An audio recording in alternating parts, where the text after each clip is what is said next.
So here we are in Singapore, down by the harbor, and Thief River Falls is having a little bit of an alumni reception because... Only thing is that there's no lutefisk here, but yes, it is. That's right.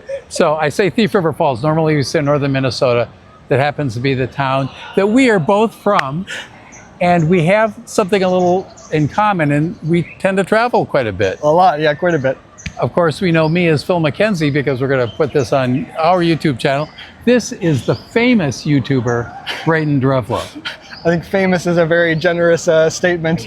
I've known both Phil and Kristen for years and years, and it's such a magical thing to be able to meet up with people that you know on the opposite side of the planet. And I think you've experienced this before where maybe you're on the train in Paris or something and you meet someone from Minnesota and it's like mind-blowing that you're just from Minnesota. But then when Phil and I get together here in Singapore, then we can joke about all the things from Thief River, you know. And so I'm from Thief River, like I said, born and raised there. And I've been traveling to about 110, 120 countries or so for the last 6 years.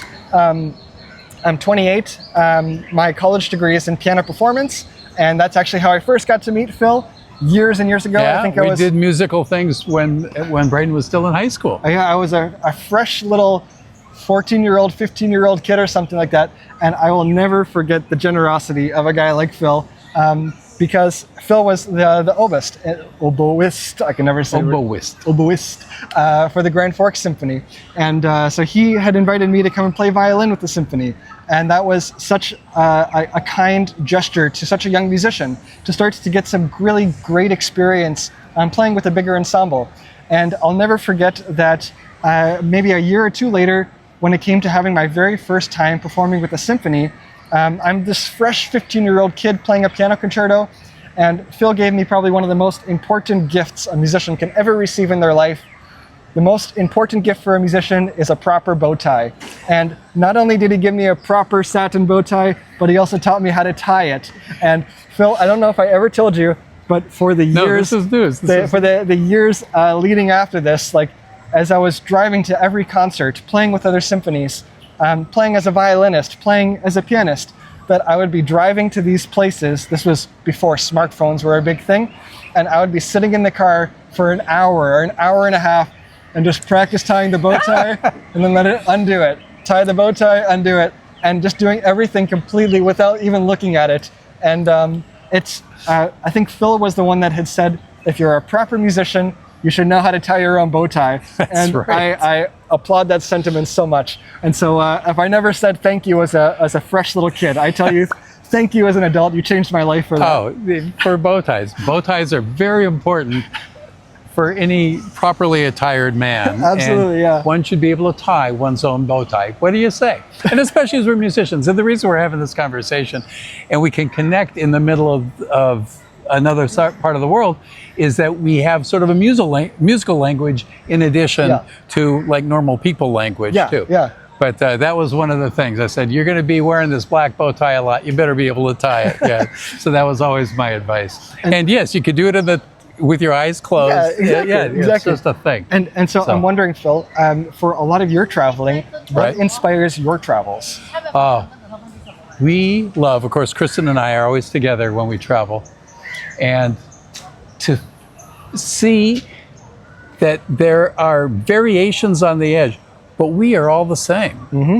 You go into Singapore and get on the train and, oh, look at a family's raising a kid and they're saying certain things and they're acting the same way as they do on the subway in New York City or as they do in LA or anywhere in the world. And just seeing the connection of humanity being normal. Yeah. And so we'll stand in a train, and Kristen and I have done this, and of course Kristen is blonde and you know can attract attention, and she's the only one in a train of several hundred, but it will seem like we fit in. And so that's one of our great loves of travel. Okay. What about you now? You're younger. We're coming to this kind of as retirees. Well, I completely agree with you. That's a very good observation, because I think when a lot of people start traveling, that they're thinking that they want to go see the Eiffel Tower, and then I want to go see the Colosseum, and then I want to see Big Ben. And then, as you probably know, you go visit those 3 things and you realize, like, wow, okay, well, what else is there to see? You know, I've seen the big things, but somehow you still want to keep traveling. And there are some people that travel for food because they're a chef, you know. There's people that travel for all kinds of different reasons.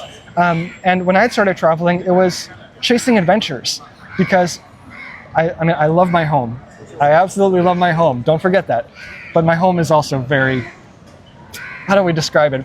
Simple. It's remote, plain, yeah. and it's a smaller town, kind of a long way from things. Yeah, we're very, very far away from things. But I would actually very clearly like to say that I think a place like our hometown is what trained us to be some of the most interested and most curious travelers.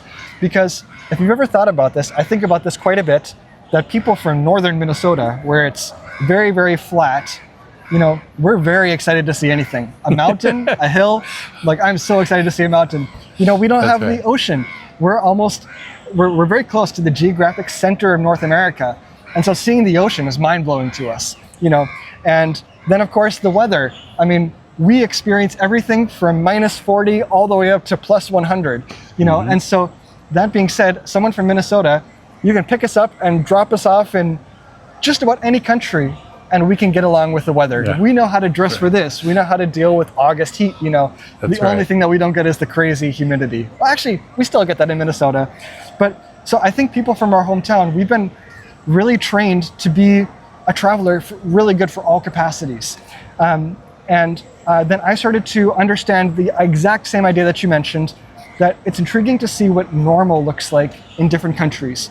To see how, for example, in Thief River Falls, Minnesota, our homes, we make our homes out of wood, and then we wear jeans when we go to school. You know, we know what our church looks like. We know that for restaurants that we have McDonald's and we have Subway and, you know, this kind of restaurant. But then if you go to a different country, the normal and boring in northern Tanzania, for example, the normal and boring is that the kids have to wear their robe and go hunting a zebra today. Oh, that's so boring, you know. Go back home to our really cool mud hut that's right next to the river, you know. And so every country has these different variations of what plain and boring and normal looks like. And to me, it's so thrilling to go to some place that's in the absolute middle of nowhere, spin a globe and put your finger on that spot on the globe, and there is someone living there, and they have a story, and they have a culture, and they have, you know, their local food and their local clothes. And so it's so intriguing to see what all of us boring humans look like around the world, because a lot of boring humans make a really interesting planet. That is a great description. Well, Brayden, it has been such a pleasure, and I bet we see each other again, you know, in some other corner of the globe. I thought you were going to bring some lefsa or some krumkake or... Oofta, you know, gee whiz. Oh, yeah. Okay, well, next time we'll go to the boat show at the Fargo Dome, and then we'll figure it all out. Yeah, that's a whole different story, you know. So, Brayden, thank you very much for taking a few minutes. Thank you, Kristen, for filming. Yeah.